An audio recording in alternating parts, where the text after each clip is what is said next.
Hi, folks. This is Mountain Man coming to you from parts unknown.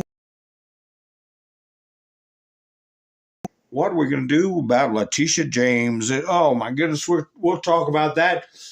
I was getting my studio ready, and pow! News comes out that grand jury doesn't think she did anything wrong. But anyway, we got a lot to talk about. Another boat strike. I guess that Pete Higgs' answer to all his critics. And a lot of I saw some of your all's comments. Brouhaha. Take this time to enjoy these videos. Conversation. And if you're subscribed and hit the notification bell, you'll know when I go live so you can be part of it too. But anyway, folks, let me cut my mic off and play some videos, and then we'll be like butter and get on the roll. Tony Fauci still does speaking engagements. And gets paid a fortune. And is celebrated for how he responded to a virus we know he was involved in. How does that even happen? I don't understand how that makes sense to anybody. You can't. I mean, I want to ask the people that see him as a hero. You do recognize all of science has now got him attached to gain of function research. Yes. Rand Paul's all over him. We have the emails. We have him trying to cover it up. We have his staff saying it looks like it came from the Wuhan lab. Oh, that could be a problem. And then that same staff a week later puts out an article. It's impossible for it to have come from that lab. Natural origin is the only explanation. Whoa, wait a minute. You just took scientists that said, I believe it came from that lab, then sign a paper and write a paper that says the exact opposite within 7 days. And Tony Fauci is the one overseeing all that. I think this guy's in trouble. I've had the story for 3 years. I've had this interview with Virginia Roberts. We would not put it on the air. First of all, I was told, who's Jeffrey Epstein? No one knows who that is. This is a stupid story. Then the palace found out that we had her whole allegations about Prince Andrew and threatened us a million different ways. We were so afraid we wouldn't be able to interview Kate and Will that also quashed the story. She told me everything. She had pictures. She had everything. It was unbelievable what we had. Clinton, we had everything. Do I think he was killed? 100%. Yes, I do. Because he made his whole living blackmailing people. There were a lot of men in those planes, a lot of men who visited that island, a lot of powerful men who came into that apartment. ABC and Robach released statements today, essentially saying that the story wasn't ready for air. She said that, and they said that as well, not fully vetted. ABC has still not run all these years later, and he's dead now.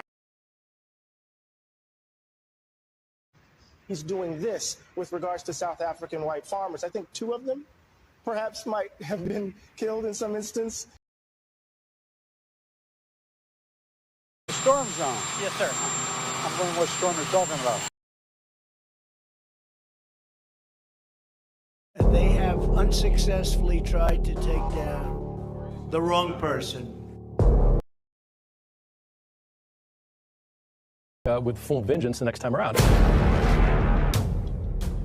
Think about what 4 years of a retribution presidency might look like.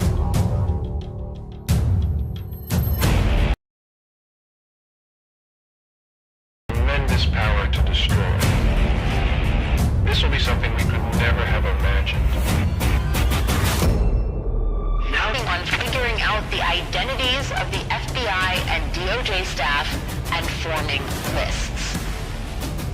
I will direct a completely overhauled DOJ to investigate every radical DA and AG in America for their illegal, racist enforcement of the law. The deep state is destroying our nation, but the tables must turn, and we will quickly destroy the deep state. We know where the bodies are buried. There are a lot of people out there that have done some very, very evil things, very bad things, I would say treasonous things against our country. People that have done such harm to our country. I've been looking at them for a long time.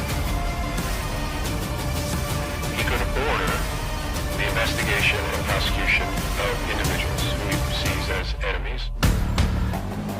Put them all in jail where they belong. You got to get tough and smart, and you have to fight fire with fire. You can't allow this to go on.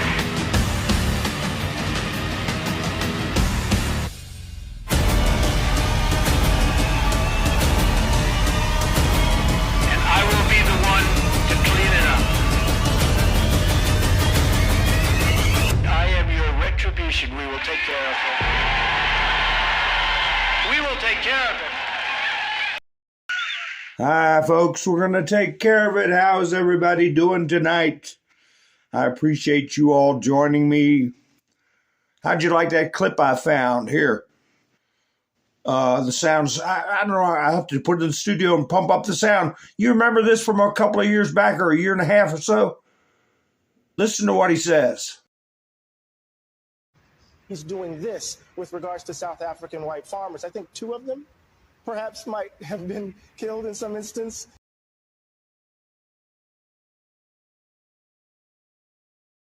So anyway, it's funny when you go. But anyway, folks, I hope you all are having a great night. Who come in to see me tonight? Let's see. Melinda, and nice to see you. Elva, where'd you go? Can you all see when I'm scrolling? See how it jumps on me like that?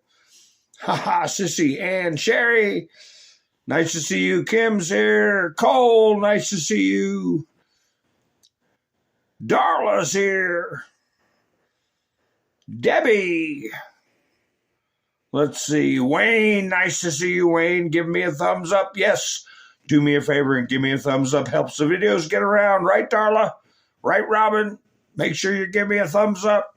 So, anyway, just a cartoon I got on the screen. I've had in the studio for a while. So I figured I'd put it up. There you have it. If you want to take a screenshot and put it on your meta page, there it is. And then I've got another shot we have of Donald J. Trump, President Donald J. Trump. I don't know. Hi, Pappy Two Bears. Nice to see you. All right. You guys give me a thumbs up. Good. Let's try to break a record one night. I tell you, it's funny watching the view count. I guess I could start off my videos like I have some intel, and it's from a secret contact down in Guantanamo Bay. You know, like these grifters been doing for past 10 flipping years. But anyway, we're doing a steady grind, and we're uncovering more and more heinous and repugnant behaviors by members of the deep state. We're uncovering a modus operandi, don't you know? I've already been through that, what a modus operandi is. And that's what I'm maintaining is what we're seeing in Minnesota. The modus operandi. And with Ilhan Omar, I think she's just being exposed as an individual who is facilitating a predatory incursion into our country. Not just Trinidad, but we've got a fraudulent bunch coming in and being trained how to game our system and export our cash to terror groups. So we're going to see what happens with Ilhan Omar. Well, I got some videos to play about her and her future. And, you know, they give themselves away so much. She was on there with fake crapper on CNN. And she fires off their talking points just like Tim Walsh does, just like that Mark, what's his face, one of the seditious six. Now they're harping on Trump's health. And New York Times was jumping on the bandwagon. Is there something going on? Because I have people jumping in and jumping out of the chat says there's some kind of breaking news beside the J6 bomber or J5th, they're calling them. I put this on my thumbnail. This happened last night. Same thing. Numbers are going up and down or up and down. Somebody wants to come watch the program and be part of the chat's fine. If just zooming in and zooming out, just zoom out and stay out. You miss 100% of the pipe bombers you don't look for. That's Christopher Ray. And there you see, outlined in blue, a pipe bomber. Now, doesn't that person, how many of you were with me on the live stream when I played that video that showed there where the pipe bomber was walking, the route they took, the times they sat on a bench and actually planted the bombs? How many of you were with me watching that video? And is it just me, or don't you recall a more dumpy looking figure? A more feminine shaped body? Because we were speculating, is it a male or female? What do you all think? I asked the chats. And, some. Now we're finding out that the suspect that's been charged, apparently, had the house raided today, is a male. Here he is. Here he is. Brian. Hi, Brian. Brian's an anarchist. And almost 5 years free as a bird. And, I thought, well, did they compress the video? How they can squash it a little bit and then the figures get a little fatter looking? I said it was either a female or a soy-infused male. And the stature, he's 5'6". I suspect he's probably a little taller than the seditious senator who put that video out. Napoleon, I'll call him. He's probably taller by about a half inch. He could probably get on all the rides at Disney.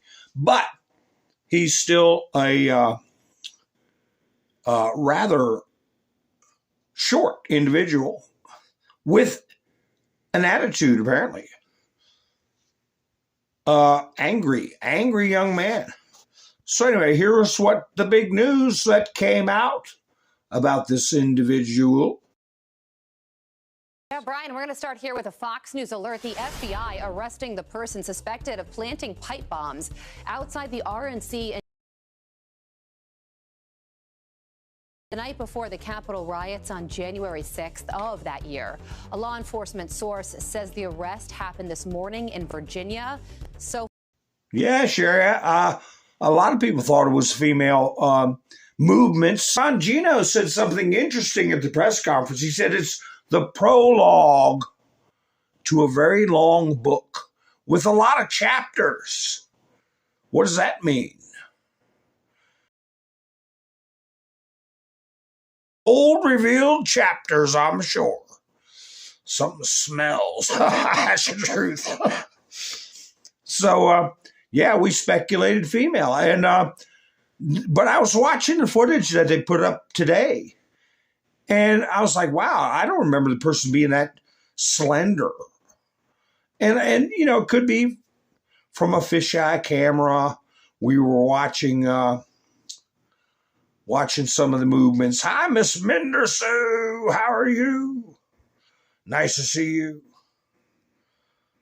So anyway, we have our answer. It's a male. Let me get that off the screen. If my screen will respond, well, I have to wait, I guess. There we go. There we go. I have this little delay. And the report came out. I saw it, I think, first with Jack Posobiec here.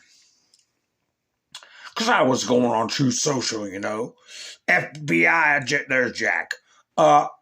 arrests anarchists. What does that mean?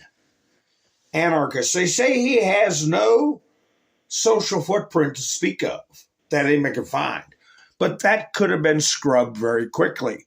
FBI arrests anarchist Brian Cole.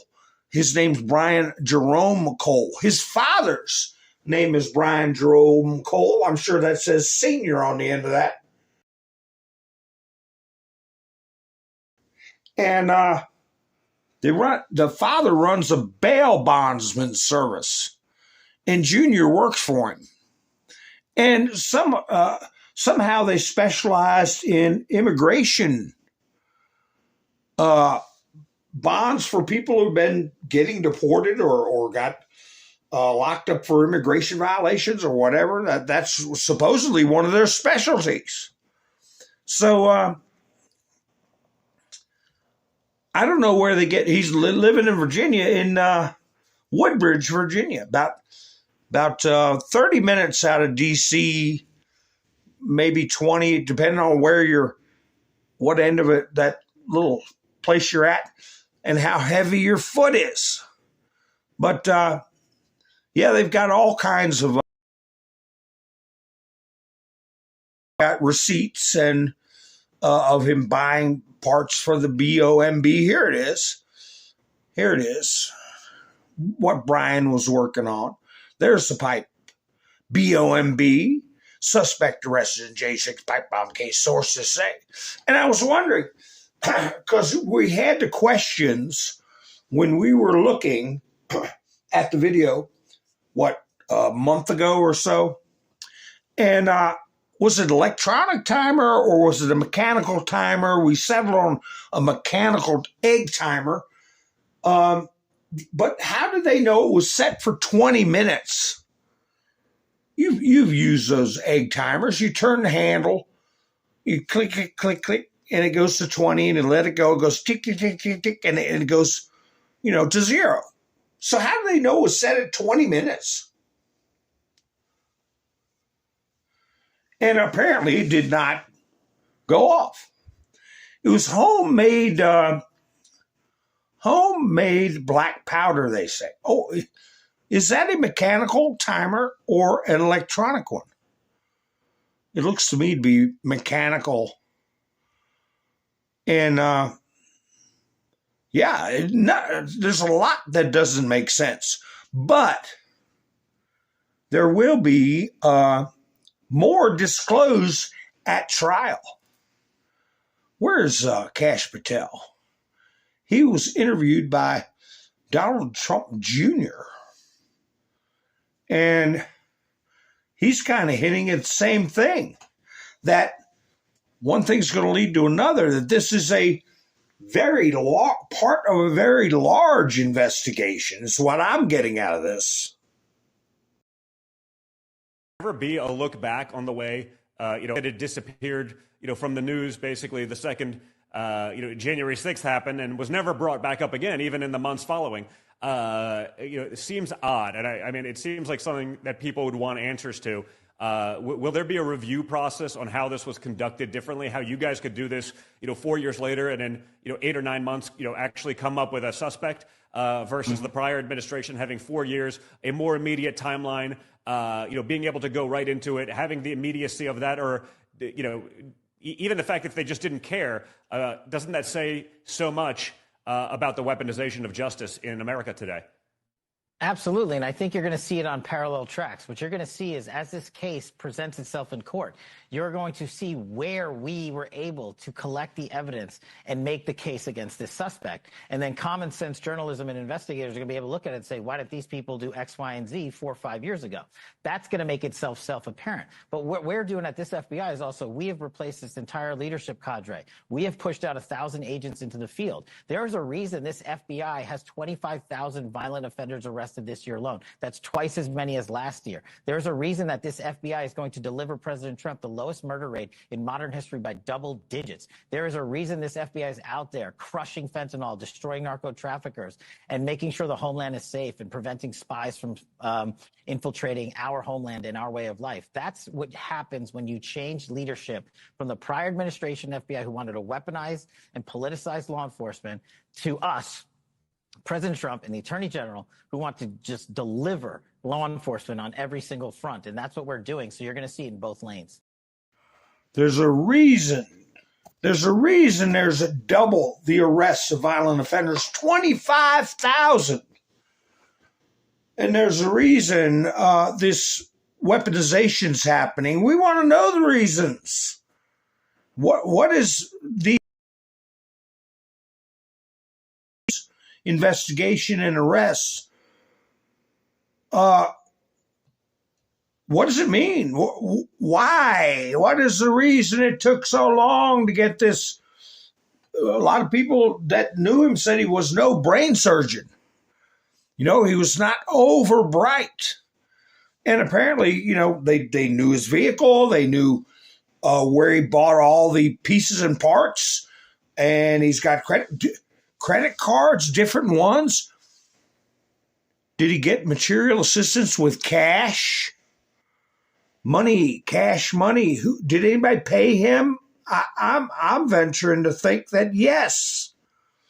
Yes, somebody paid him. Are they going to trace that money? You know, he is looking at the rest of his life. His little 5'6" anarchist life in a supermax with the toughest of the tough. Do you think he's going to go, me, and start singing? I believe so. I believe so. Hi, Mac. How you doing? Debbie said we had it the first time. Yeah, well, just looking through the chats. I think he's going to sing. I think he's going to sing. But look at all the obstacles we have to overcome. You know, with Christopher Wray, what is going to happen with him? Is he a black hat? Is he gray hat or is he white hat? I don't know. We're going to have to see. When did he make this quote? You miss 100% of the pipe bombers you don't look for. Why did he say that? Maybe he's got something on people who were intimidating him or attempting bribes or who knows what. But here we got John Solomon. He's got, and always had, some good inside information. And I can't get it to pull up. Give me a second. I'll pop it on the screen. He's talking with Steve Bannon.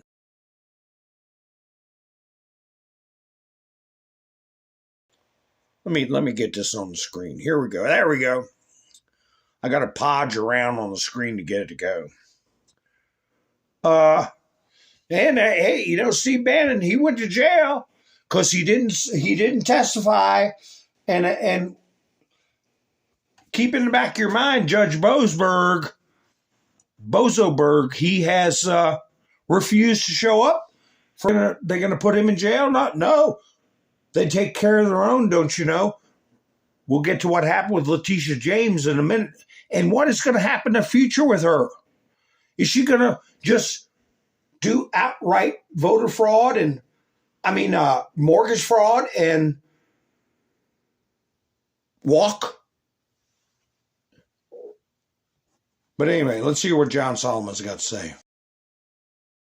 Mentioned, I think it was just before Thanksgiving on your show, I thought there would be an arrest this week. They were zeroing in on a gentleman whom they arrested this morning in Northern Virginia.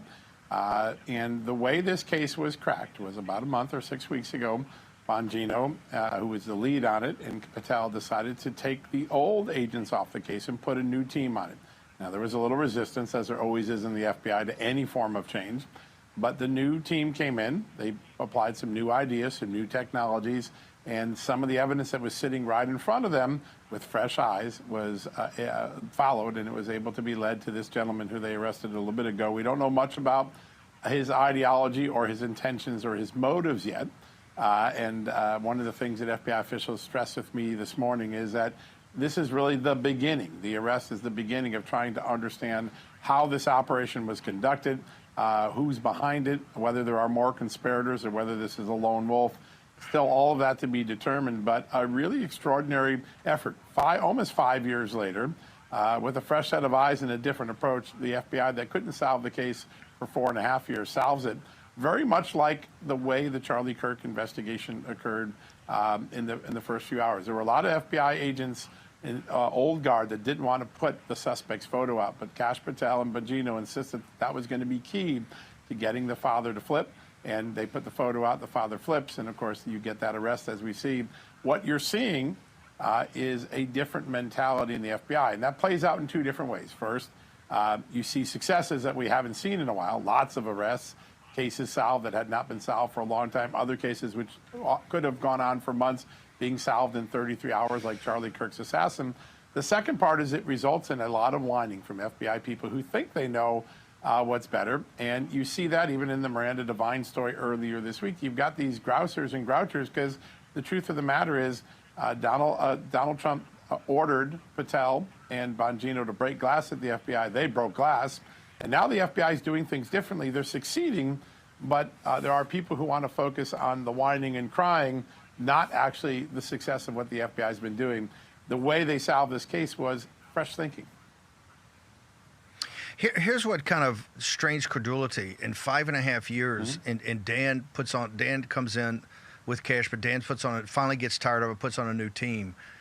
Yep. And I understand it's a fresh set of eyes, a different perspective, but it doesn't strain credulity to think that the original FBI team was really, and this is the problem with all of J6. Were they part of the problem? 6 weeks, cracked the case is fantastic, but you sit there and go, particularly you see a lot of these former whistleblowers of people trashing Kash every day. Yeah. Is the building just still adamantly opposed to Kash, Bongino, and President Trump? Oh, fewer and fewer people are opposed. There are even people that were opposed at the beginning, like this guy's just a talking head. He's not an FBI agent. And then you start solving cases, and people are like, oh, damn, hey, this is working. We're getting bad guys off the street.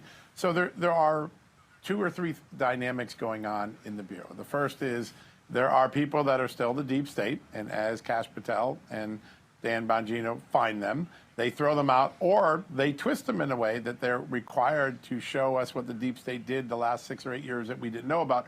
Early on, there was some question, why was Kash Patel keeping certain people behind? Because those people wanted to keep their pension, and Kash Patel and Dan Bongino wanted to know what really went on, and they squeezed those people to find out what the dirty secrets were that existed from the Wray and Comey era, and that's how they found the burn bags, and they found all that stuff.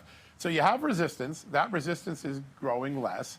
The resistors now move to the outside. This report that, I think Miranda writes in the New York Post, it's an anonymous whistleblower report. It's kind of weird to have a study that doesn't have any names to it. But a lot of those people are gone, and they're grousing from the outside.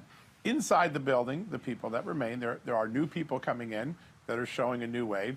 Success is breeding trust. And all of a sudden, you got an FBI that's doing things. And there's a lot of unique things going on in Ukraine and Russia war take place, and all of these small drones creating incredible lethality, and have an FBI in America that until just a few months ago didn't have a counter-drone program. Just think about that. The counter-drone program. He's going off the subject a little bit. Agents who realize what... Going on about counter drone programs, non-existent. We didn't have a counter. Insinuating that they are very far behind the times could be a reason, but also at the beginning of the discussion, were these people part of the setup? Part of the setup of J6, or how deep are they into the deep state? And it gets me wondering. Who threw that name out there? Remember the young lady? I put her name up, and I can't remember exact, but she used to work for Capitol Police, and now she's C.I.A. What was her name? Kirkland or Kirkhoff, something like that. And who threw that name out there? I'm hearing that the first one reported was the Blaze. Is that Glenn Beck's outfit, the Blaze? Hi, Linda. Nice to see you. I'm see if anybody answers me or knows. Somebody trying to set the Blaze up for a lawsuit?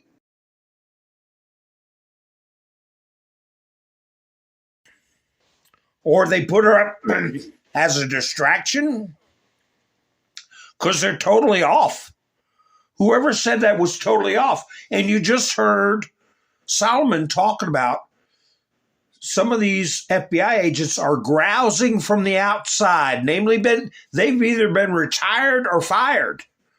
Are they the ones that tossed that girl's name out there to discredit the Blaze and the FBI, or send people on a snipe hunt looking for a ghost? So it was, okay, it is Glenn. Okay.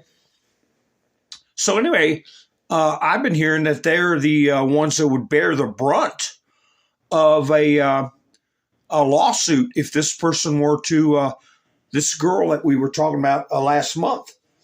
So they got that information from somewhere. And then I would tell Glenn Beck or whoever's involved, they say, well, we can't disclose our sources. We make promises to our sources. We'll never disclose who they are. Well, you can throw that in the trash pail if your source is trying to screw you over, knowingly giving you false information to get you into a legal conundrum. And spill the beans on who put that out there. Who put that out there? Or is it a reporter inside your own outfit, okay, that is trying to undermine? So I don't know. But it certainly was a distraction, that girl. Anyway, so we shall see. Now,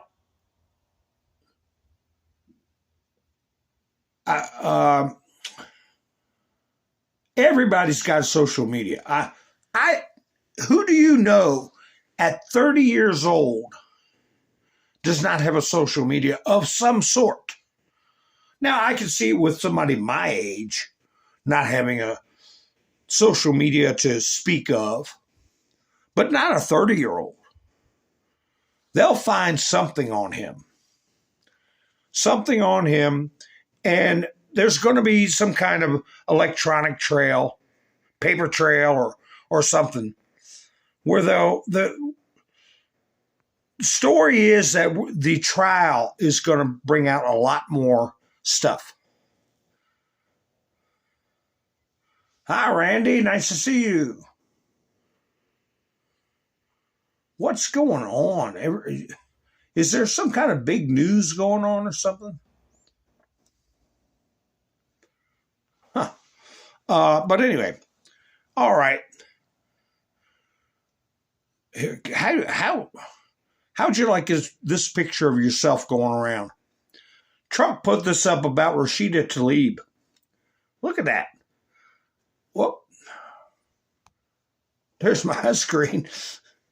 She's a walking advertisement for immigration restriction. Representative Rashida Tlaib calls for Hamas supporters to mobilize and take over America. Look at that face. But this is a picture that Trump posted. Wait a minute, what happened to my screen? Huh, can you all hear me? Man, all right, I still got some people. What in the world is going on? Where did everybody go? I dropped off like a rock again. I have no idea what's going on, but thank you all for sticking with me, those that did. If it happens again, I'm going to have to call it. Okay, we'll give some people some time to come back in. I don't know how long I was out for. Maybe 3 minutes, 4 minutes. Not much I could do about it. I had Rashida Tlaib on the screen.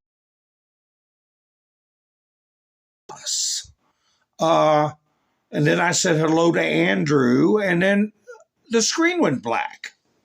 Hi, Ann, you're back. Randy's back. Yeah, I made it back. Like I said, I'm going to have to call it if this keeps up. But anyway, so I'll try to fire through some stuff. I'm going to play where Trump is telling Colombia they're going to be subject to getting bombed. But before I do that, I'm going to mention this breaking. This is from Yashir Ali. Multiple major news outlets are reporting that federal grand jury has declined to indict New York State Attorney General Letitia James again. So that's on top of the demands from the Justice Department for what? Criminal aliens that have just disappeared in their system. What's going on? They want answers. And I'm trying to keep from being nauseated to the point that, I get frustrated and I try to stay positive. But here you have this person helping thousands and thousands of criminals that don't belong in this country stay in the country. And on top of that, you can't even get a ham sandwich indicted. I don't know where they had the grand jury, probably up there in New York. No, that would be Virginia. What? Didn't she have her house in Virginia? So a Virginia grand jury. But this was after some liberal judge threw the first indictment out.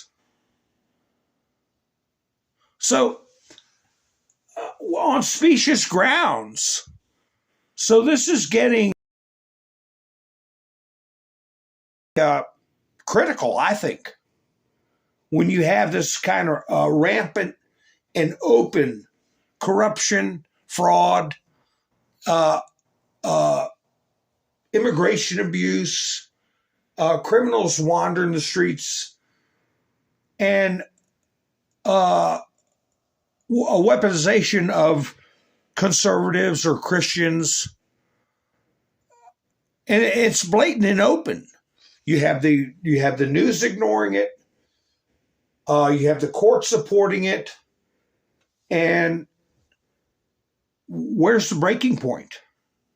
What is going to be? That's what we'll be looking for tonight, I guess, later on tonight and tomorrow. What is next? Does this mean the case against Letitia James is over? Was it the same grand jury that indicted her the first time? Did they say, well,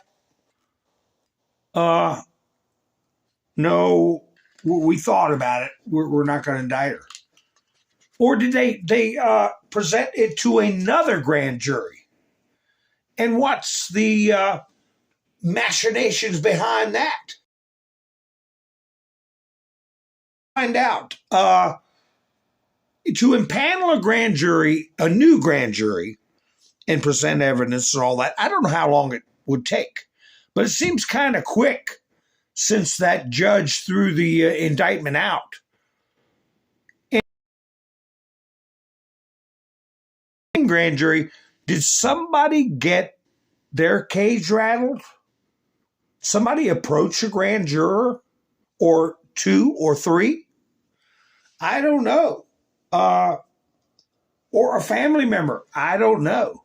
This is going to be like a a drama that Hollywood could never come up with, but it's real. So we're going to see how that turns out with Tish James. So anyway,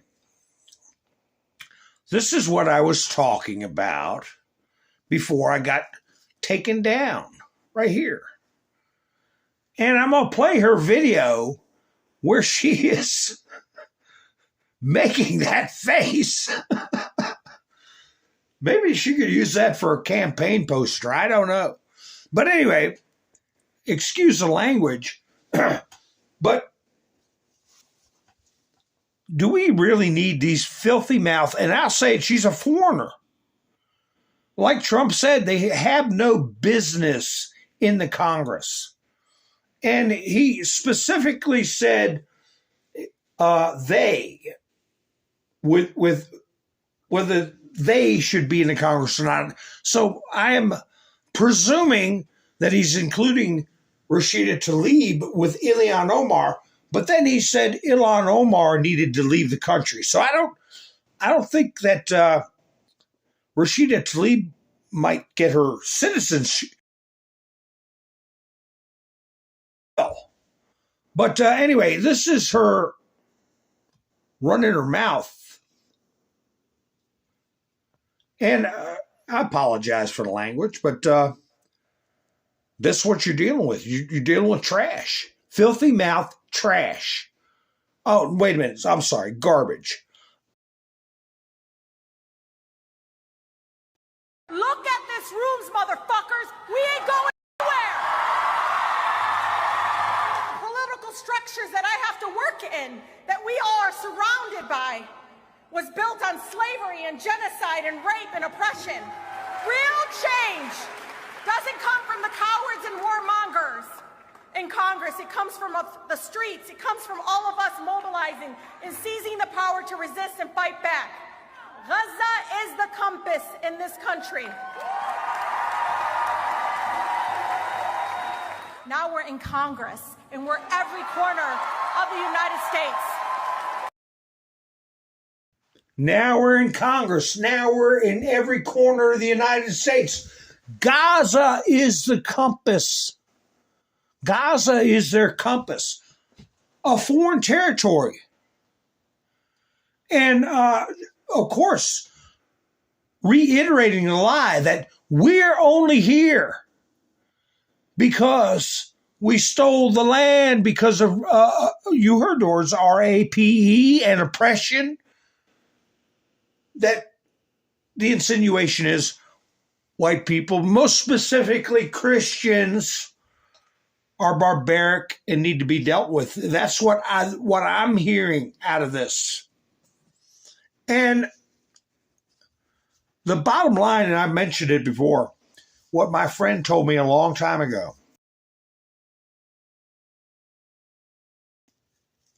Christians and anybody else that are non-believers are infidels, and they're lower than dogs, okay? So when you have the Somali population, which is the hot topic as far as immigration right now, the fraud they're committing, you have to remember, they don't consider it criminal to steal from their, you could say religious opponents, or, whoa, I had that picture of Trump up, but it's gone. Let me put this up. Oh, this thing won't respond. Give me a minute, it'll respond. But anyway, it's like Thomas Jefferson when he was an ambassador just before he became president. He was, I believe he was in France. He met with an official from Africa. And the Barbary pirates were pirating our ships and enslaving the crews. And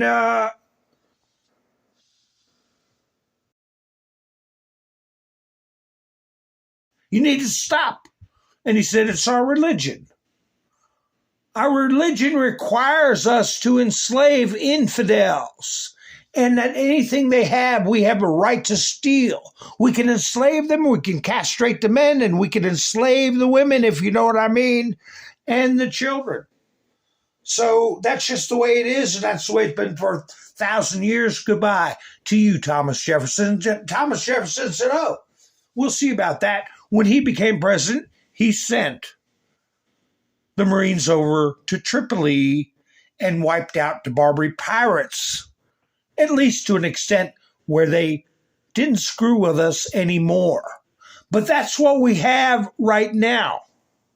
We have domestic piracy by a culture that looks down their nose at us and feels that it's their religious duty to treat us like garbage, treat us worse than dogs. And then you get billion-dollar fraud scams. You get what Donald Trump said, 88% of them on some form of government assistance.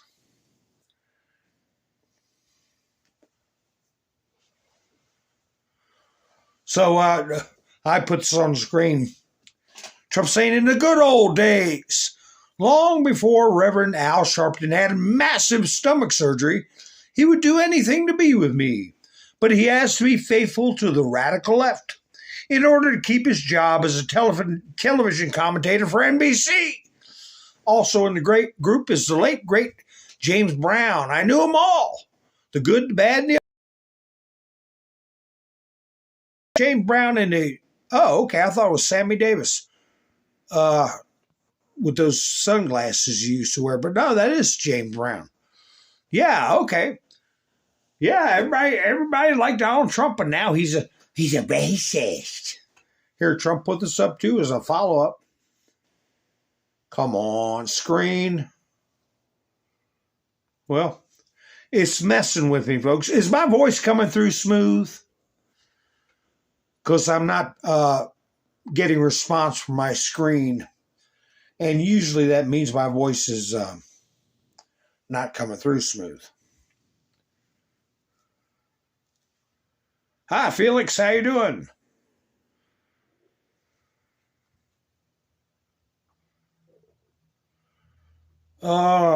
Let's see. Yeah, thank you, Wayne. Hi, Bill. Who you talking to? Hi, Yvonne. And Robin, can hear me. All right.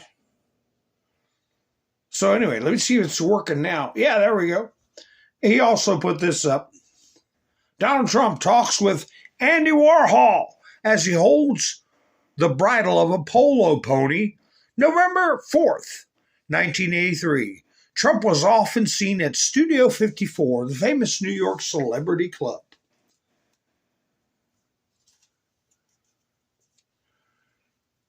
Am I going off air soon? I got booted off a minute ago. My stream dropped and I jumped back on. But I'm just trying to get started. But I'm not getting a response. I guess you're telling me I'm a Zionist hypocrite? Where are you? Are you having a moment, Bill? Because I read your message to me about you sent a 3-foot stack of evidence to Dan Scavino about 9/11.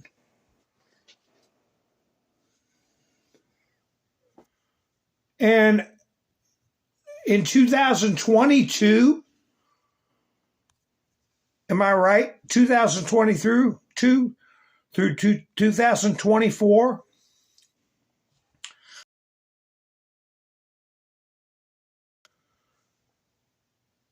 Dan Scavino ignored you?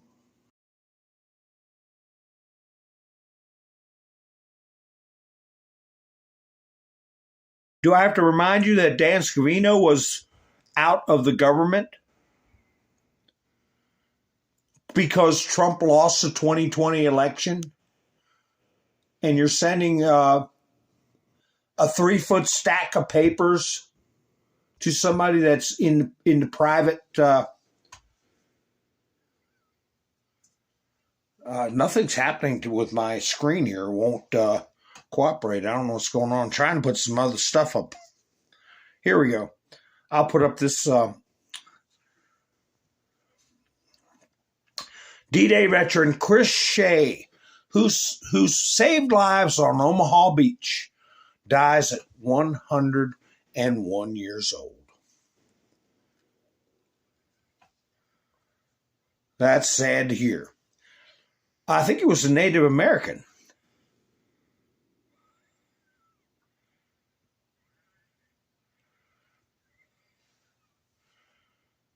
Let me see. Well, Scavino, I don't know what he could do about your report on 9/11 when he was out of government in private life in 2022, and you feel that somebody gave your friend accelerated cancer. And I don't know what you're talking about. And are you referring to me as a Zionist? What'd you call me? You're calling me a hypocrite and a Zionist? You haven't been listening to my channel very long, because I said that I agreed with my father, who said, I don't give a damn who owns that sand over there. Okay? Just like Trump said, there's nothing there but sand and blood and death.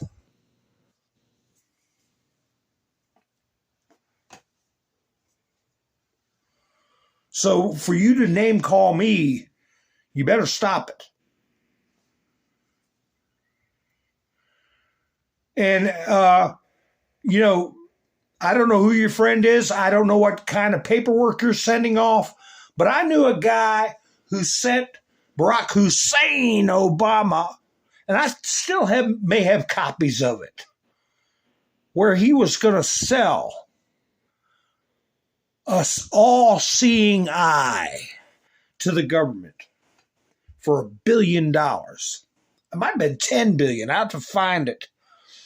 So they get paperwork all the time from people.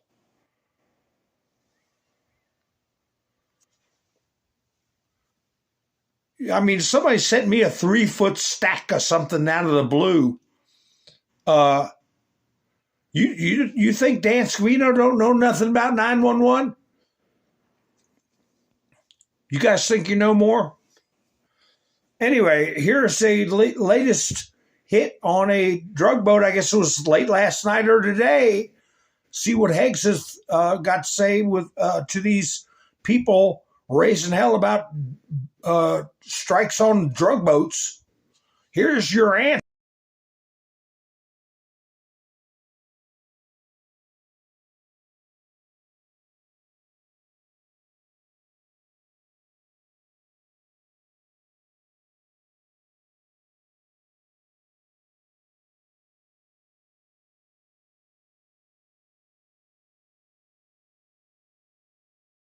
I was hoping for a double tap.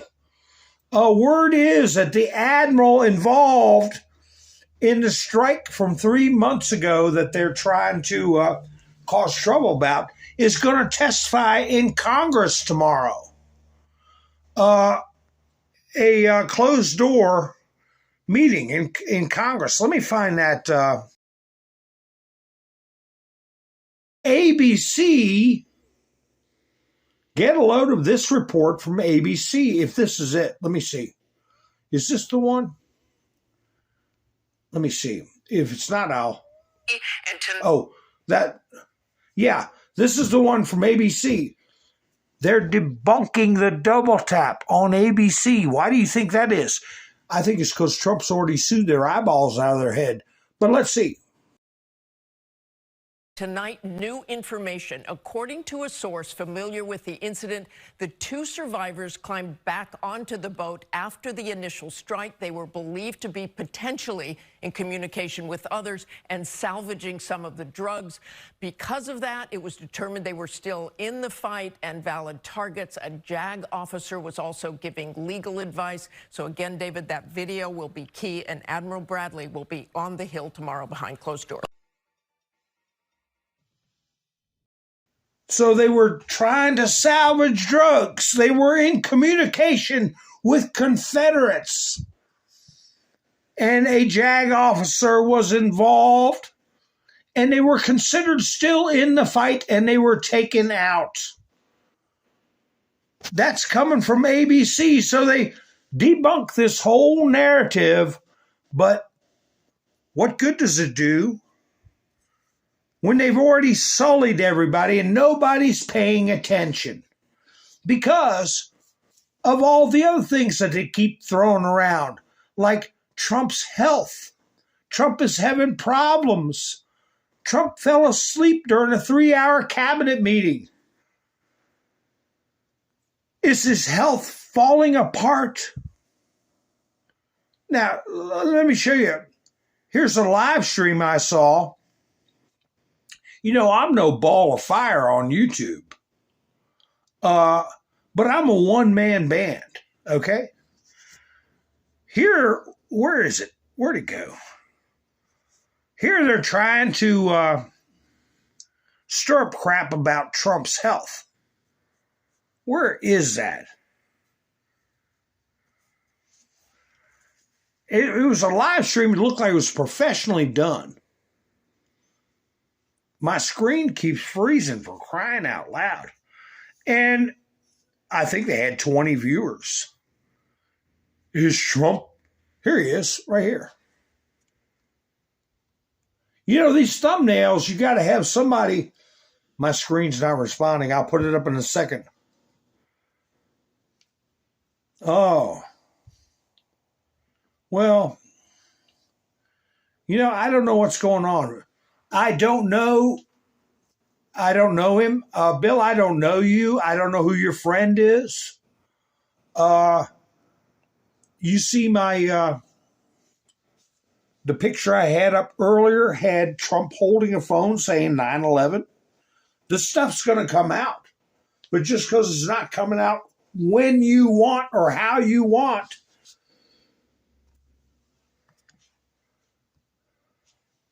I'm trying to get this thing on the screen. Here it is. The Sharp Way, 35 watching. Is Trump really sick again? What do they mean again? You see how they try to build that narrative? They're inferring that he's already been sick. Now, is he sick again? Do we do the 25th Amendment?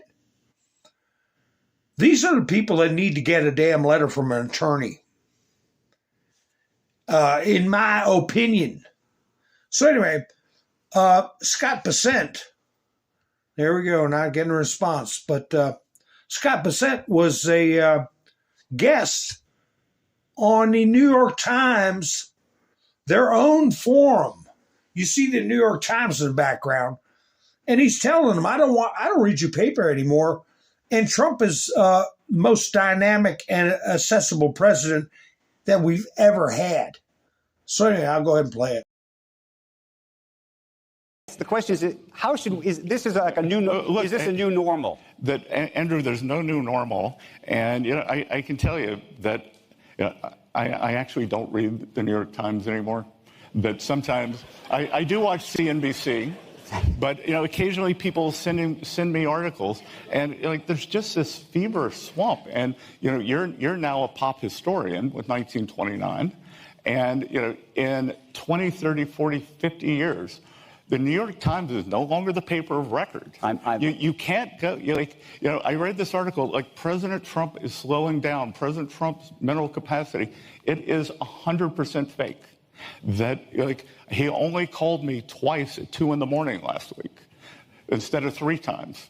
You're saying he called you? I believe that he called you at 2 or 3 in the morning.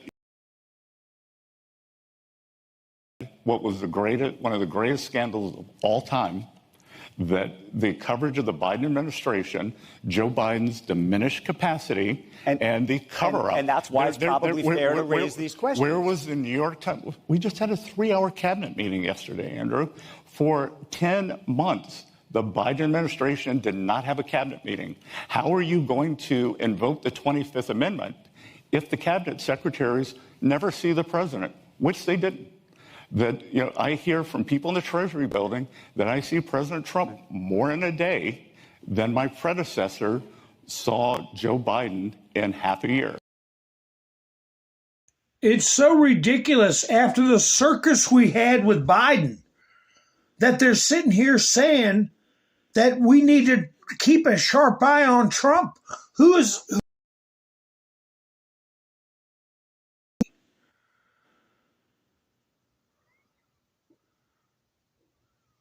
announcing things like these savings accounts, exposing things like this fraud that we're dealing with at a historic level.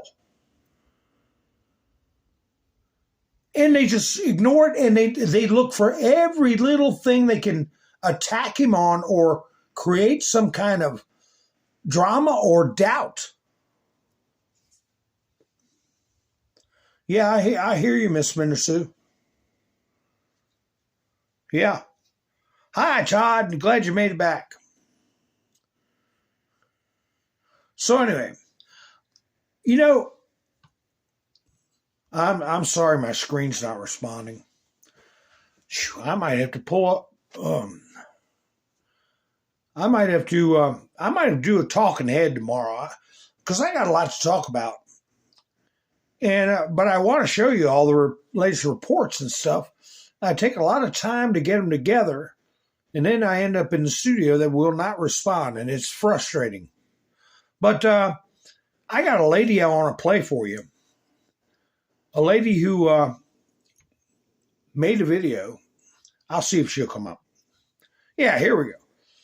This is the stuff they're ignoring. And did I call it or what?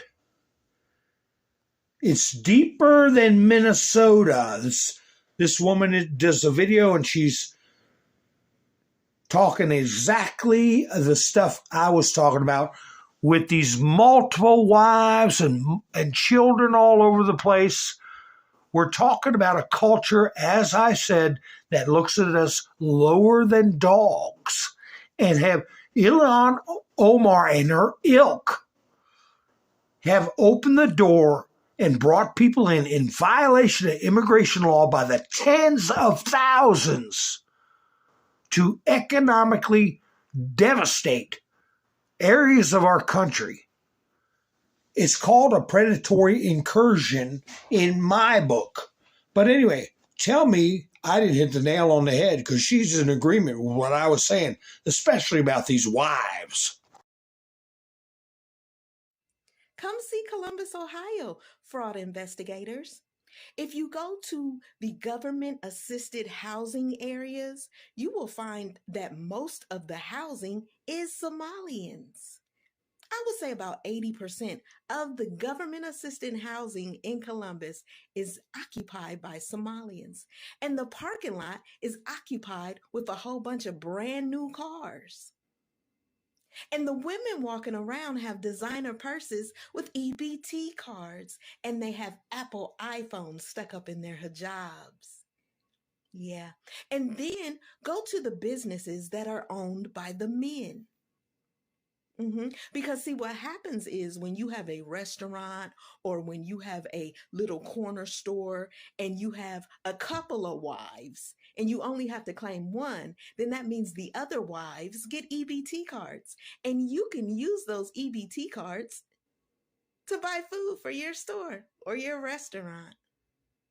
Yeah. Or what you can do is you can get a home health aid company. And then you only hire Somalians to work the home health aid. And what you do is you just make sure their paperwork looks right. It don't have to be right, but you just make sure it looks right. And then you send them off for those home health aid jobs. Y'all don't want to talk about fraud. just the tip of the iceberg. Yeah, them calling their kids, saying their kids are autistic to get money. We had that one woman that blinded her child to get extra benefits. And I showed her picture when she was in the courthouse. You couldn't even see her. She looked like a Glad trash bag standing there. Her whole head, everything covered. So Trump is right once again that we have got to take some drastic action to have these people removed. And I will reiterate, when my mother became a citizen, when people emigrate to this country, they cannot come as dependents. There has to be a sponsor. And none of these people have complied with any of that. If they want Sharia law, that means their oath to the Constitution is fraudulent. Okay? And fraud vitiates everything. Like the man on the screen I have there, he didn't go to fight for our country to be given away by a pack of do-gooders. Here is some local dingbat. Where is she located at? I guess it's a she. And I put on my True Social page. I said, don't take people that look like this seriously. And I said, seriously, seriously, don't take this person seriously. Okay? I don't know what they're trying to prove. These bizarre looking liberal weirdos. But here she is. We're horrible to these people, even though they're coming over here in violation of the law. And you have these politicians that are allowing it because they know it's strengthening their voter base. It's consolidating their power. It's displacing American citizens and replacing American citizens with foreign elements. Okay? The vast majority of Somali folks here are American citizens. They're people who fled war in their country as refugees to start a new life. Once upon a time, that was a story America liked to tell about itself. Hell, it's emblazoned on the Statue of Liberty. Give me your tired, your poor, your huddled masses yearning to breathe free. To breathe free. Minnesotans by the thousands cannot tonight. Perhaps sitting in fear, even with legal status, and that their president called them garbage. We'll see you tomorrow night. Take care. If I were to meet this individual in person, I wouldn't even deign to look at them. You know, a repugnant visage to me, as far as I'm concerned. A repugnant visage. This is, ICE went down to New Orleans to do a operation. Well, guess what? They didn't find anybody. Do you think somebody tipped off people? I think we're going to start the people interfering, the people who are leaking information, are aiding and abetting federal crime. We need to start charging people. Federal agents hitting the streets of New Orleans all of a sudden. It's all part of the Trump administration's latest immigration crackdown called Operation Catch-a-Hula Crunch. Mike Tobin got a first-hand look yesterday and joins us now with details. Hey, Mike. Hey, Brian. The federal agents have their big operation underway in the Big Easy. So far, they have taken some 20 people off the street. What we saw yesterday is they started in a Home Depot to the west side of the city. And that is where they often pick up illegals looking for day labor. A big roundup never materialized, and it was no secret that Border Patrol was coming to town here. So what we have from local reporting is that a lot of people who knew they had questionable status just stayed home or stayed out of sight. Ultimately, what we saw from Border Patrol is they mounted up a foot patrol and came right here through the heart of the French Quarter. Our teams are spread across New Orleans, several strike teams, several hundred agents. It seems pretty clear that you're wanting your presence to be known. Well, we're a uniformed law enforcement agency, Mike, as you know, so this is what we do, whether it's a foot patrol like this, whether it's roving patrol in vehicles, boats, you've seen us on the river there in Chicago, or in the air, it doesn't matter. We're going to utilize any method we can to, again, go after those bad people and bad things.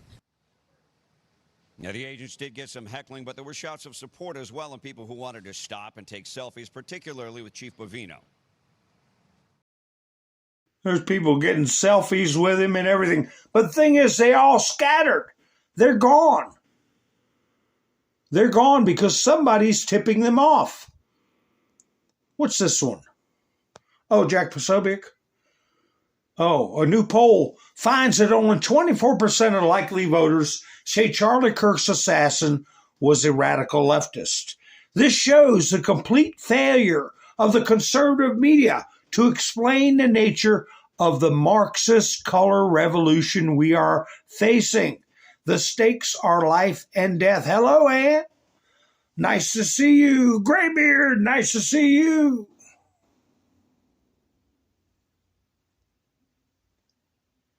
I'm seeing to make sure I didn't miss anybody. Well, I played that clip enough times where right off the bat, I think Charlie may have still been, they thought Charlie was fighting for his life. They didn't know what his status was. And I played that clip many times. Where did it go? The murder of Charlie Kirk was not a political act, over and over again. And that's the way they pound it in. And I know it's at the risk of being redundant, I've got two clips to show you exactly how we know it was a political act. First of all, their denial it was a political act. The murder of Charlie Kirk was not a political act. The murder of Charlie Kirk was not a political act. The murder of Charlie Kirk was not. Hey! You ever heard of Ozempic, you fat ass? That's not political. That right there is not political.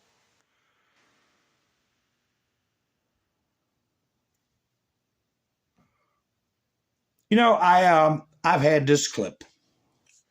Foreign invaders, okay? Because the people, I've said many times, I've talked many times about a friend I had who was a dear friend of mine, helped me with my parents and all kinds of stuff. And his mother was Muslim, and he had a imam in New York since he was young, and he moved out into the country. He's a great friend. And there are so many different groups in that faith. You had Shia, Sunni, and other subsets. So I'm going to go with foreigners instead of picking on one group of people. This is the equivalent in the UK of C-SPAN. When people call in to C-SPAN, this is the same thing, but it's in the UK. Here's a lady calling in describing how miserable her life has become. And you know how they are over there in the UK. They don't like it when people criticize mass migration. But it's getting to the point where people are so distraught.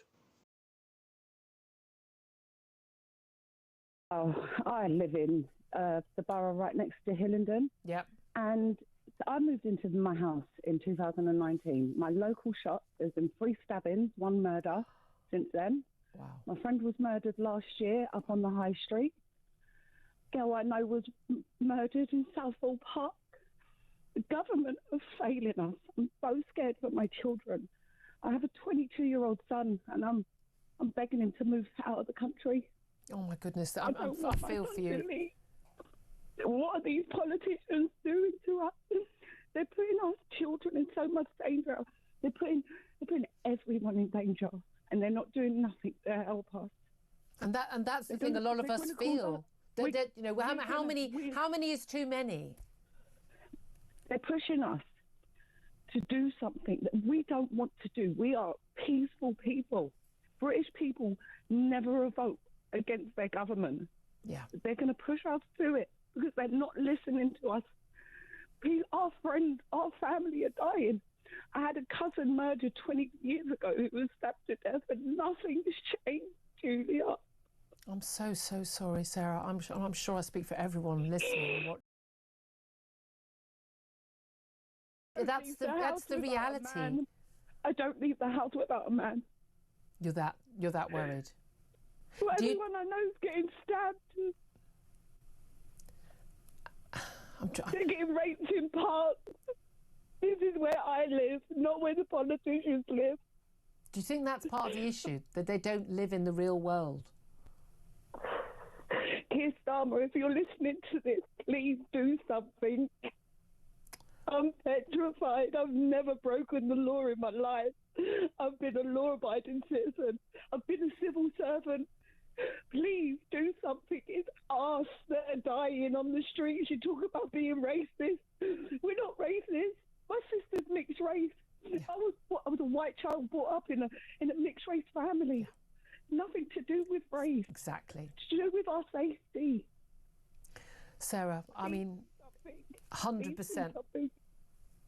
We agree with you every single word, and I'm so sorry. I'm sending you a big hug over the ether, and I'm sure everyone else.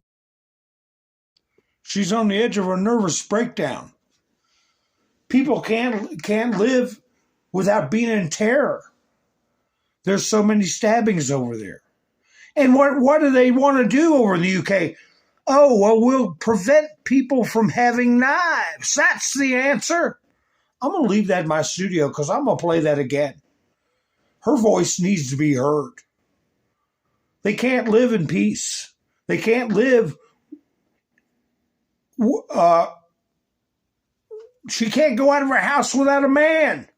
And even then, you don't know what's going to happen. She said she's been a law-abiding citizen all her life. They're going to drive these people into doing something they don't want to do. And you know what she's talking about. Here's a incident that happened in at a college campus.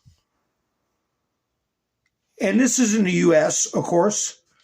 You know, so this young lady here, she's a little scared right now, but there's going to come a point when she's going to be in the same state of mind as that woman that was on the phone just now. Yeah, it was scary. The suspect, 25-year-old Luke Moncon of Wilmington, faces federal charges after police say a traffic stop uncovered a potential threat against the University of Delaware. Just before midnight on November 24th, Newcastle County police say they spotted Con's white Toyota Tacoma parked after hours in Canby Park West. When officers approached, Con allegedly refused to comply and resisted arrest before being taken into custody. Inside his truck, officers found a .357 Glock handgun, 3 loaded magazines, an armored ballistic plate, and a handwritten notebook. Investigators say that notebook described additional firearms, how they might be used, and how he thought he could get away afterward. It also referenced a University of Delaware police officer by name and included a layout of the campus police station with labeled entry and exit points. Con's home. Investigators say they recovered a rifle with a scope, a Glock 19, 11 extended magazines, and a tactical vest. Students on campus are still unsettled. I since chills down my spine, you know, like thinking how close, like, the really dangerous guy was to campus. Like being on campus, you kind of feel like it's a bubble, but there's people who can be dangerous. Well, federal prosecutors say that Khan is being charged with illegally possessing a machine gun, and he's expected to appear back in. He was going to take over the campus police building. And they didn't mention it, but he is a immigrant. But he's a, quote, legal immigrant. A legal immigrant. But then again, what's legal? You have these bureaucrats fudging paperwork, not requiring everything you need, but in their book, it's all legal, right? I haven't been posting too much Babylon Bee because it's hard to make jokes about this stuff. But I put this one up. Minnesota Vikings changed their name to Minnesota Somali Pirates. Don't forget about the Somali Pirates. We got a movie about it, about the captain. Who starred in that movie? Taken over by Somali pirates. They're not contributing anything to the country like Trump said. They're takers and complainers. They bitch all the time. I often read Christina Guaya's news reports to you all, right? Well, I encourage you to look her channel up and subscribe to her. This is a part of a report she posted today. And it's a reminder about Barack Hussein Obama. And don't forget, Black Hawk Down happened in Somalia.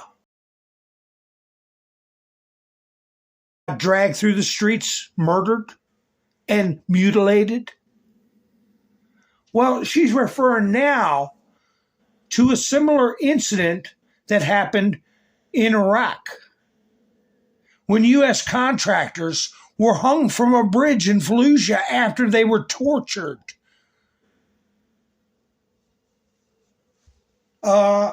What did Barack Hussein Obama do?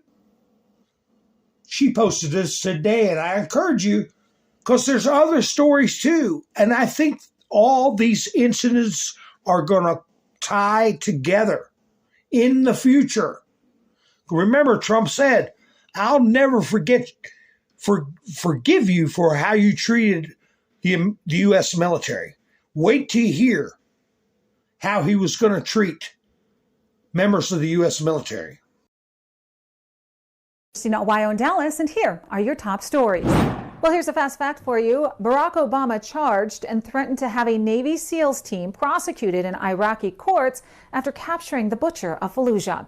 In a 2009 nighttime raid, a U.S. Navy SEAL team captured Ahmad Hashim al-Isawi, the al-Qaeda Muslim terrorist known as the Butcher of Fallujah. The butcher orchestrated the 2004 ambush where 4 American contractors were murdered and their mutilated bodies were hung from a bridge over the Euphrates River. Capturing the butcher was a major blow to al-Qaeda in Iraq. Capturing him alive for intelligence and legal purposes, the mission ordered by U.S. military leaders, meant the Navy SEAL team had to use the utmost restraint as he tortured one of their team members. However, instead of praise, the warriors were chastised by the Obama administration, who charged them, then threatened to have them prosecuted in Iraqi courts where execution would be the outcome.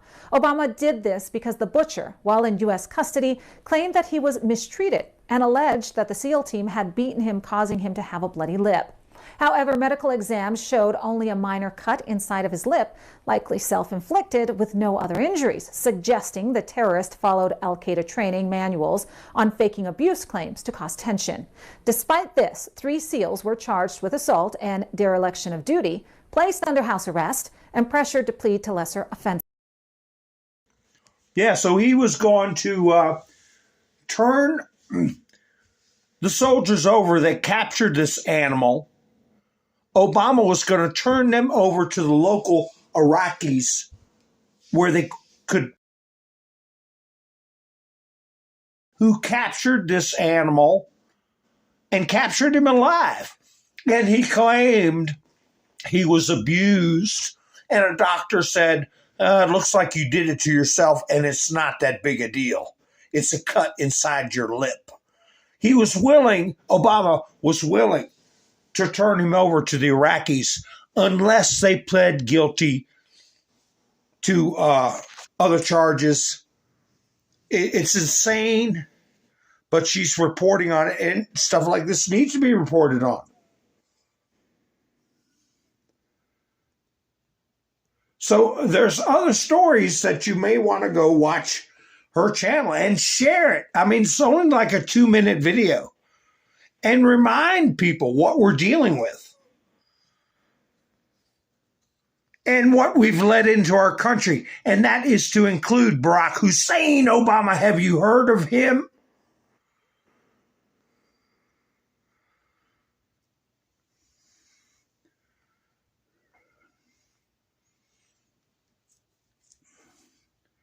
I like her too, Darla. All right, Yvonne, you're in the UK. Oh, I bet you don't go out at night. I'm sure there's different areas that are hot spots. Yeah, Randy, I talked about black. People have very short memories. Here's something.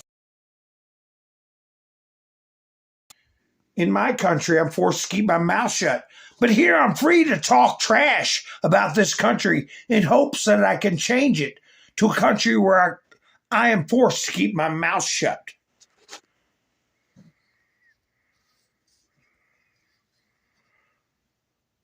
Well, I guess Babylon Bee did come up with something funny about the drug strikes. Whoa, the boat strikes. Democrats accuse Luke Skywalker of war crimes for using more than one proton torpedo against the Death Star. Well, not a lot of people remember that original Star Wars movie. That's a long time ago in a galaxy far, far away. Well, the other, here you go. Tim Walsh. He's got more nerve than a bum tooth. More nerve than a bum tooth. Could somebody put together a montage of all the names that he's called Trump? All the names that he's called MAGA?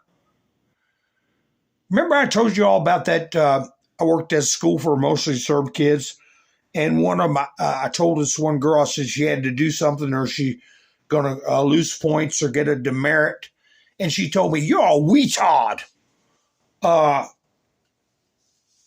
Took everything I had not to bust out laughing. But here he is. He's mad because people are driving by his house calling him a retard. True. This creates danger. And I'll tell you what, in my time on this, I'd never seen this before. People driving my power. This is shameful. And I have yet to see an elected official, a Republican elected official, say, you're right, that's shameful. He should not say it. So look, I'm worried. We know how these things go. They start with taunts, they turn to violence. So deeply concerned.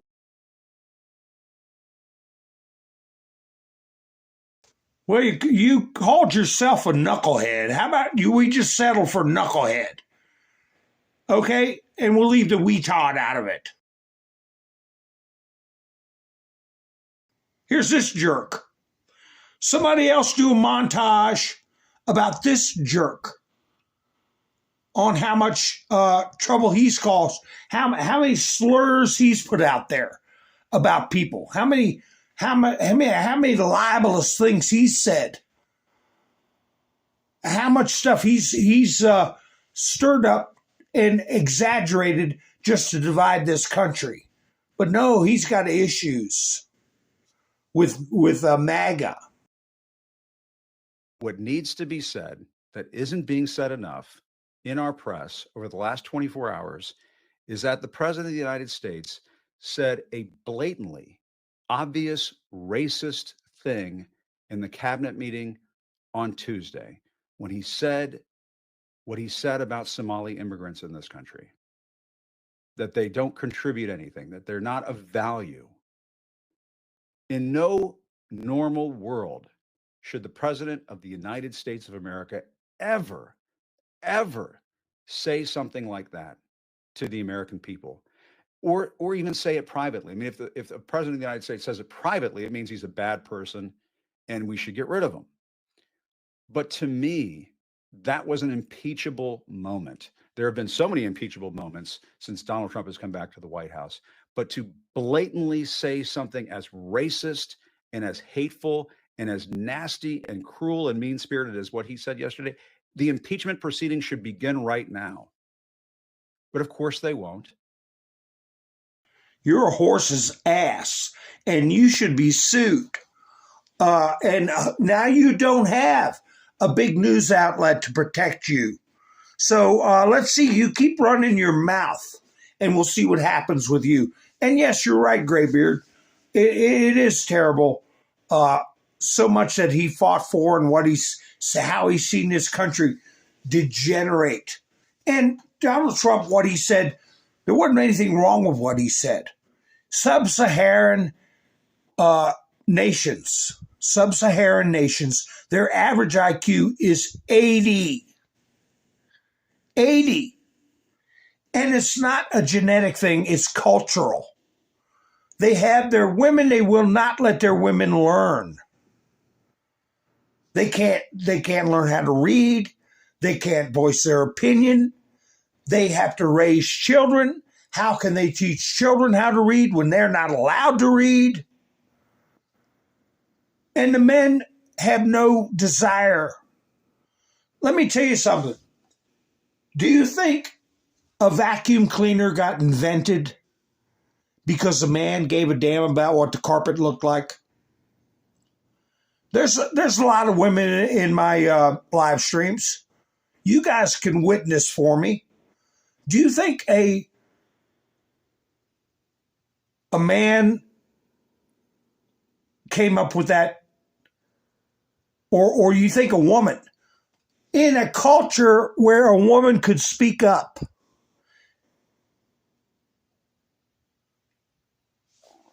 And the man said, oh, let me go out here and figure out something to make where you don't have to drag the carpet outside and beat it with a stick. I invent a vacuum. Aren't you proud of me? But if it wasn't for a woman, you know how we are. We'd be walking on 2 inches of dirt in the house just as long as the TV cut on and go watch a football game. Do you think a wash machine got invented because a guy said, I need to make my shirt cleaner. I need to find a better way to wash clothes. No. A wash machine got invented because a wife, we're in a culture where she could come up and say, look, I'm tired of going down to the river and beat your dirty rags on a rock. Come up with something. And you get vacuum cleaners, you get wash machines, you get things invented. But in Somalia, what do you have? Do you think a woman's going to complain? Do I have to play the video where the guy describes how deep you dig the hole to put her in before you stone her? That's the culture they come from. And how the hell can your IQ improve when you're not allowed to speak your mind? You're not allowed to read. You're not allowed to do anything. What do the young men learn to do? Like Trump said, they walk around and they kill each other. That's what those countries are. Cultural. The Sahara Desert isolated that part of the continent, and you have above the Sahara Desert, you have a semblance of civilization and higher IQs, and below it, you have S holes, SHI, and then T holes. It's a fact of life. Oh, by the way, speaking of honoring people, Trump is putting the flags at half-mast in memory of Sarah Beckstrom, who was shot by somebody who came over from an asshole. And he didn't go after her because he didn't like guardsmen. I think it was because she was a woman. And they're finding out that there were communications and ties back to groups in Afghanistan, terror groups in Afghanistan, were encouraging him to do it. So we'll find out more about that.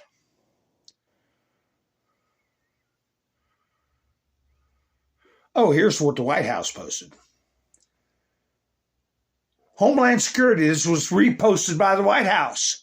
This winter, the forecast calls for ice. I couldn't play the video, but it's got some copyrighted song on there, but you get the idea.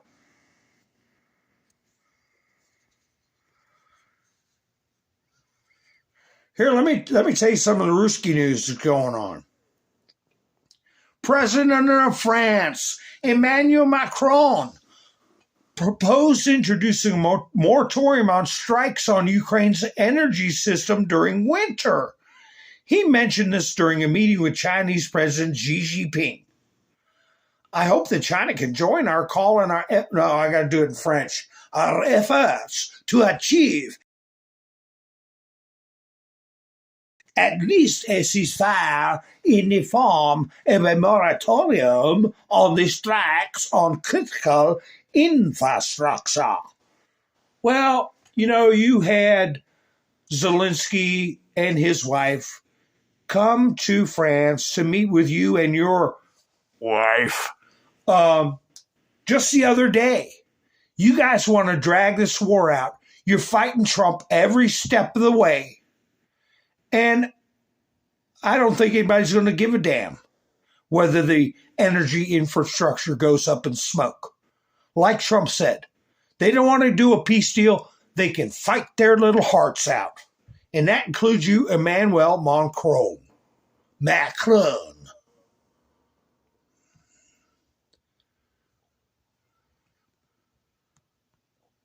Russia will free Donbass and Novorossiya anyway, by military means or another way, stated Putin. Belgian Prime Minister Bart de Wever said that Russia will not lose the war in Ukraine, calling expectations of its defeat, quote, a fairy tale. In an interview with La Libra, he argued that frozen Russian assets should be ultimately returned, insisting that their transfer to Ukraine would be considered theft. Okay, they're not the only country saying that. Said, where's Zelensky's claim to be president? He canceled elections. He's illegitimate. And you're going to give billions of dollars in assets to that criminal regime. And we got the BIO labs and billions of dollars in fraud that we all know about for years and discussed for years. That stuff's going to start popping out. But anyway, Washington will close some overseas offices and radio stations. A Voice of America, reports the New York Times.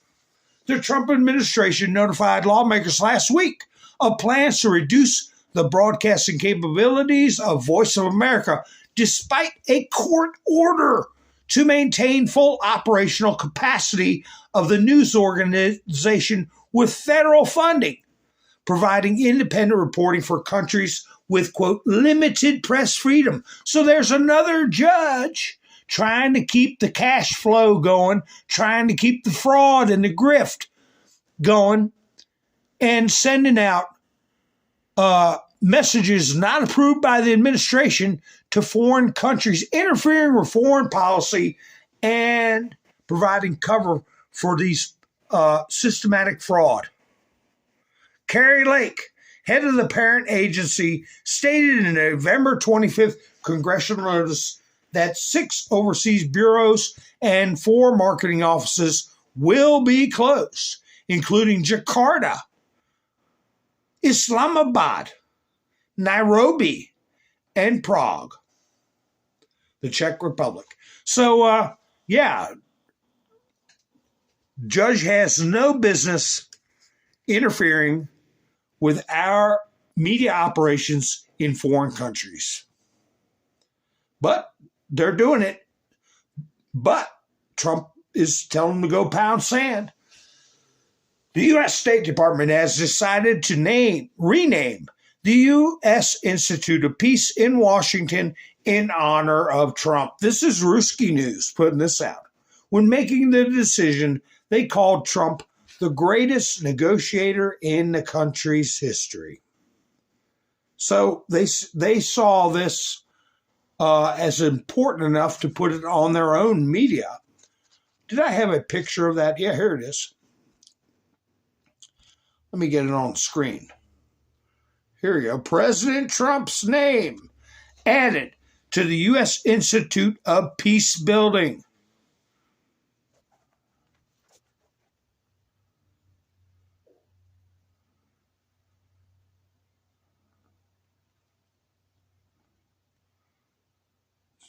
Graybeard, you going to bed? Have a good night. We'll see you next time around. Here, before you go, I want to play you a clip. They say this quote from Matt Gaetz should go in the Hall of Fame as far as interviews go. It doesn't take a very long time.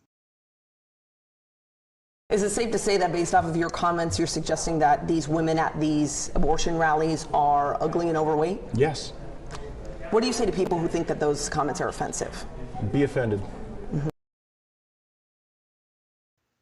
I thought you'd enjoy that before you signed off.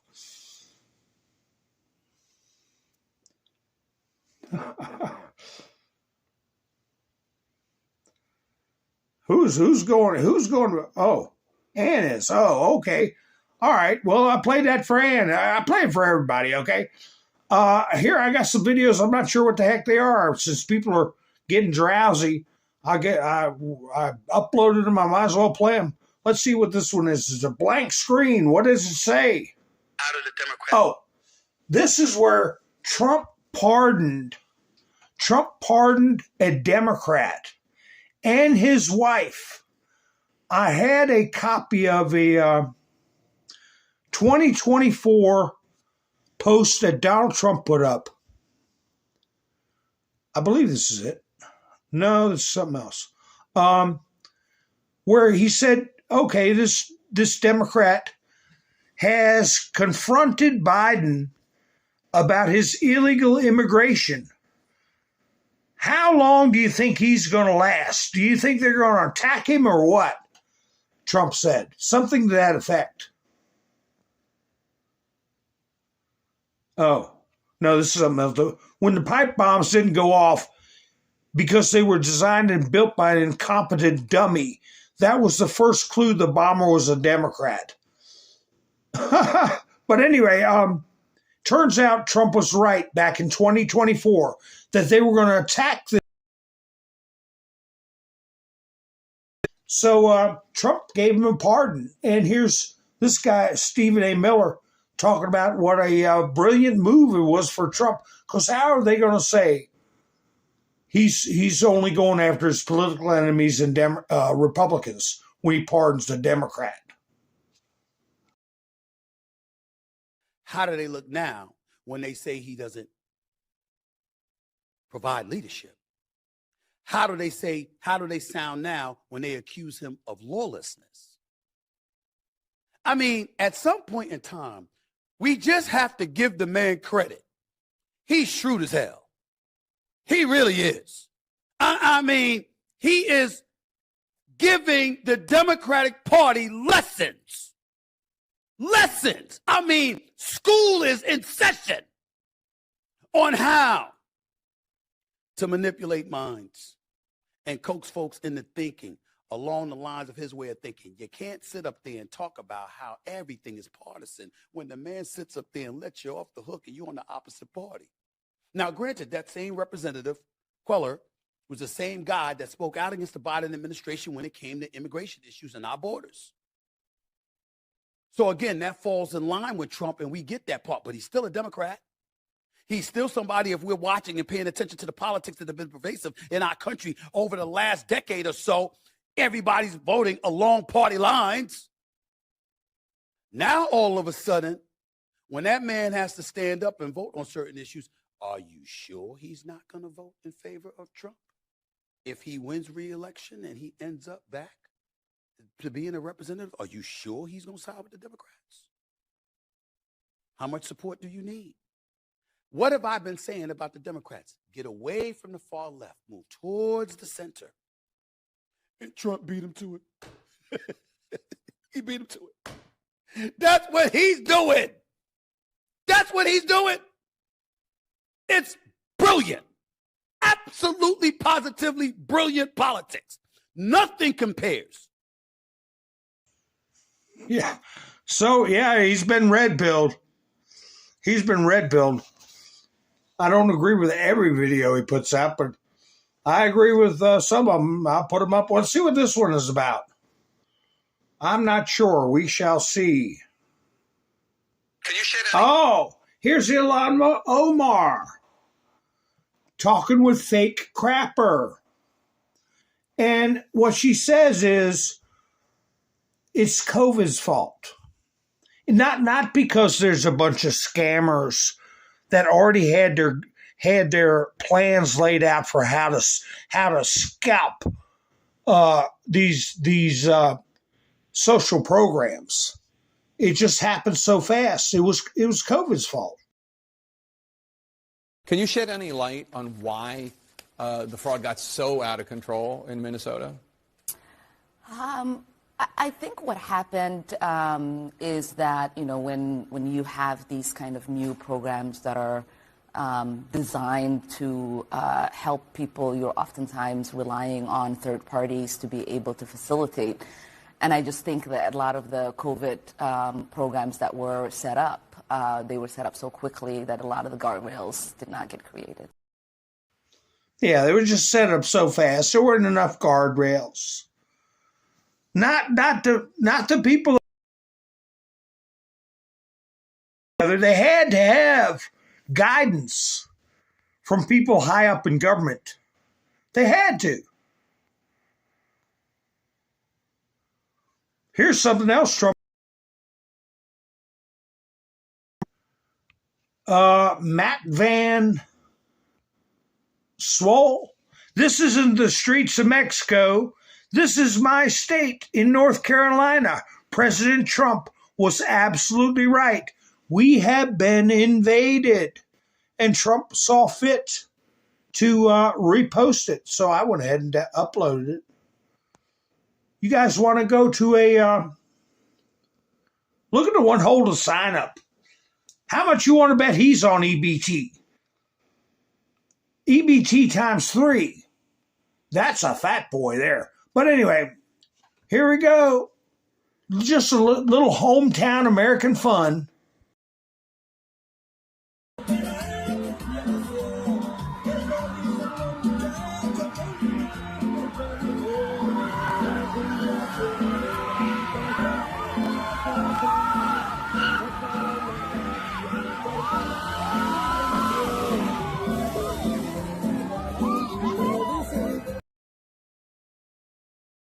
They want to talk about Europeans.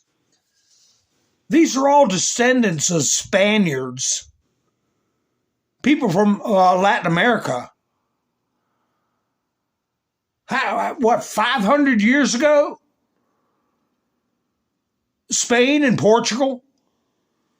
and they displaced and wiped out the indigenous population. You see some genetic or somewhere like that, but for the most part, these are Spaniards. So, okay, you all colonize, invade, whatever you want to say, population. But you all are all right. You're the good people, right? So you should be able to come up here and do what you want up in Northern America. Well, they're not indigenous. They're Spaniards. European. They just landed further south than Columbus. But you can't tell anything to simpletons. They'll believe what they... Here, what's this cartoon here? This is something else Trump posted. Here you got a funnel. And you got a bunch of people packing in the end of the funnel. And Uncle Sam is checking things out here. What does it say? What does this mean? A century ago. Geiger Capital put it up. A century ago, President Calvin Coolidge signed into law the Immigration Act of 1924. He stated plainly, new arrivals should be limited to our own capacity to absorb them. America must be kept American. For this purpose, it is now necessary to enact a policy of restricted immigration. The 1924 Act, 102 years ago, passed the House and Senate with overwhelming support. Democrats and Republicans agreed. The bill introduced tight immigration quotas, new visa requirements, the Border Patrol, and outright banned immigrants from certain countries that we viewed incompatible with our culture. Kind of like Sharia law. Let's have Sharia law. Some people did something. It dramatically reduced the number of people coming into the country and provided an opportunity to assimilate. By the 1940s and 50s, American society thrived with a booming economy, a rising middle class, common culture, and limited immigration. The act was in place till 1965. Since then, we have experienced decades of historic immigration, both legal and illegal. Today, we have higher levels of foreign-born than the early 1900s by both raw numbers and percentage of population. This mass immigration has also included vastly different cultures than the mostly Europeans we accepted then. It is obvious that we once and again need to make a national policy shift, and it should be bipartisan. It is time for another immigration act. Yeah, we got to do something, or we're going to disappear into the ether, disintegrate as a country. We're going to be a hodgepodge, a cacophony of cultures that make no sense, kind of like when the Tower of Babel fell. Yeah, Graybeard, they say the campaign slogan was "Stay cool with Coolidge." They called him Mr. Cool. He was a good president.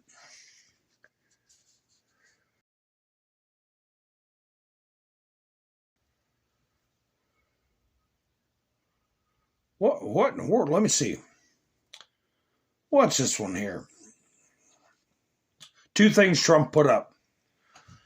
Brendan Dilley, we have two options. Deport every single third world migrant, illegal alien, and America-hating visa holder. Or surrender your nation the way the United Kingdom have and watch your society collapse in the coming years. Yeah, silent cow, that's right. You re-listen to that woman's phone call. the one I played where she was tearing up. She can't even leave her house. And then Jack Posobiec, Trump re-truthed him. Trump's policy isn't collective punishment.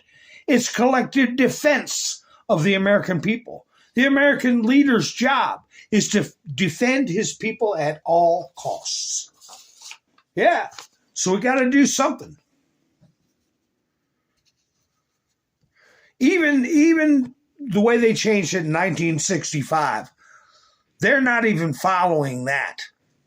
They're just letting a damn free-for-all in here, and that's not lawful. What's this one? Donald J. Trump said the sleazebag governor of Colorado, Jared Polis, refuses to allow an elderly woman, Tina Peters, who was unfairly convicted of what Democrats do, cheating on elections, out of jail. She was convicted for trying to stop Democrats from stealing Colorado votes in the election. She was preserving election records, which she was obligated to do under federal law. She has now served more than 1 year in jail and has 8 years to go. On top of everything else, she is a cancer survivor. This lightweight governor, who has allowed his state to go to hell, Trinidad, anyone? Oh, is that a hint? Should be. Well, he didn't name that marmy little judge. I'll have to play that clip where he sentenced her. He should be ashamed of himself. That judge, the way he treated Tina Peterson in sentencing. Typical arrogant liberal.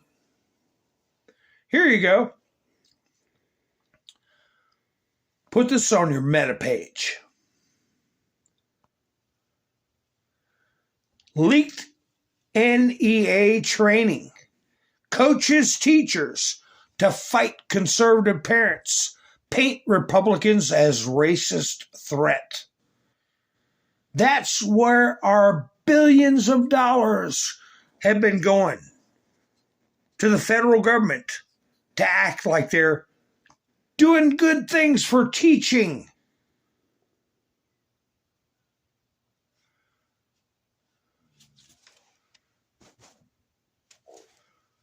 The White House put this, was it White House or, yeah, White House. The White House, home for the holidays. Daddy's home. So I guess he's going to be staying at the White House. The last time he stayed at the White House by himself was during that government shutdown. Don't forget, January 30th, we're going to be looking at another shutdown. The Democrats, they'll take every opportunity to stir up trouble. Every opportunity, they'll take it. What's this one? Oh, Rudy Giuliani. I haven't put up stuff from him for a while. I couldn't put the picture up because the little bits you can see, Giuliani put up 2 New York City correction officers attacked in 4 hours at Rikers. You can see the cuts there. They used an improvised device, if you know what I mean. A shank, blade. One by menace accused of brutal subway assault. Union Station, I think. Seeing how he did that in a regular society due to the laws, he knows that, all right, if I attack an officer here, it's not going to really mean nothing to him, the injured officer said. They've been getting away with stuff so long, it means nothing to them to take and cut somebody's face up with a razor blade.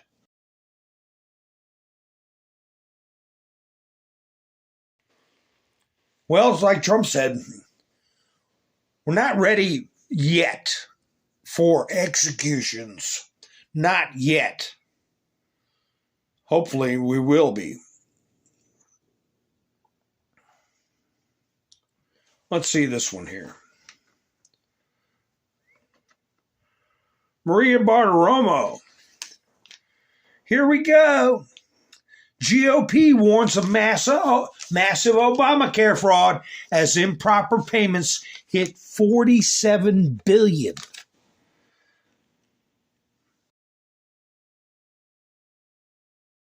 To warn about soaring Obamacare costs. Well, how can you keep costs down when there's $47 billion in fraud? Don't forget that Dell, that couple, put up $6.7 billion. That was enough money to start 25 million accounts for infants, investment accounts for newborns. 6.5 billion. Here we're seeing 47 billion being stolen. And how much of that is leaving this country, like the money that Somali's been taking, sending to Al-Shabaab, a terrorist organization? How many of it's going to cartels? How many of it's going to other terrorist organizations around the world? You sure ain't going into savings accounts for infants. How many accounts could you open with that? That's per year, by the way.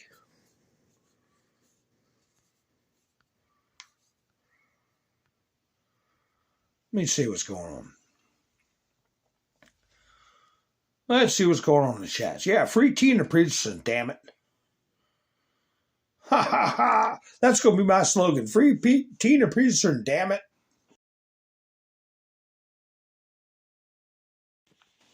That judge should be removed from the bench. Talk about a damn disgrace.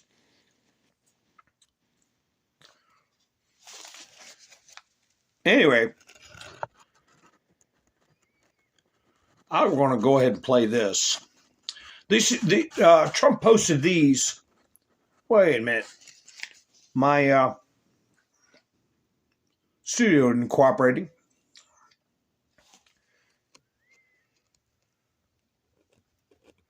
You think Trump is destroying their first illegal system? I believe they are too. There's a lot of things going on behind the scenes. Here we go. Newsom not know how remodeling works because they're talking about the ballroom. But anyway, this is a nice little video. I want to thank Mike and Bev, hilarious too. Gary and Outlandish for stopping by Buy Me a Coffee and helping to support the channel. I don't know if anybody wants to. I think I've got a. Well, I don't have a link. I can put a link for Buy Me a Coffee in the description. I mean, in the comments. If it's in with Buy Me a Coffee. Let's see. I got to find that link. You figure I'd have all that together, but I got to get the stream ready, and I forget. Just like I forgot through the whole broadcast to even bring it up. Ha ha ha. But a lot of you all are regulars at Buy Me a Coffee and don't need reminding. And I appreciate that. So I'll put this in the description. There we go. I'll send it. If anybody's watching, checking the chats out after the broadcast, you can stop by Buy Me a Coffee and help support the channel, because it's a totally viewer-supported channel, don't you know? So anyway. All right, Randy, I hope you have a great night too. Thank you, Graybeard. I appreciate it. Smarky, how long you been here? I missed you. I missed you when you came in. I didn't even notice. Or did you come on the first broadcast before I got taken down? But anyway, all right, going to hear the replay. Okay, so y'all enjoy this video. I want to thank you all for spending your precious time with me. And I should be going live tomorrow if everything goes okay. I enjoy those, and you know what? In the metrics that I can look at in a YouTube studio, people pay attention more and spend more time on the screen when I just do a talking head. So I don't know. We'll see. I might do a picture show. We'll see. But anyway, folks, I should be seeing you tomorrow. So you all have a great night. Over and out. Gavin Newsom, because I know you'd miss me so much. I didn't want to go a day apart. So you sent a post about Trump ruining the White House because he's trying to make a beautiful ballroom at the White House. Palisades? Have you seen all the destruction? I mean, surely you rebuilt all the homes, right? Did you? What about all the businesses and areas destroyed by homeless, drugs, and lawlessness while you and your friends were too busy grifting money out of all of those programs? Maybe post a picture of your McMansion. Maybe Trump could get some, inspiration for the ballroom over at the White House. You may want to sit this one out. I mean, this would be like the pot calling the kettle. Black, black, black, wouldn't it? And America, if you are beguiled by Gavin Newsom because you find him to be charming or attractive, I don't see it. I totally don't get it. But you may need to go to rehab. Go get an intervention. Check yourself.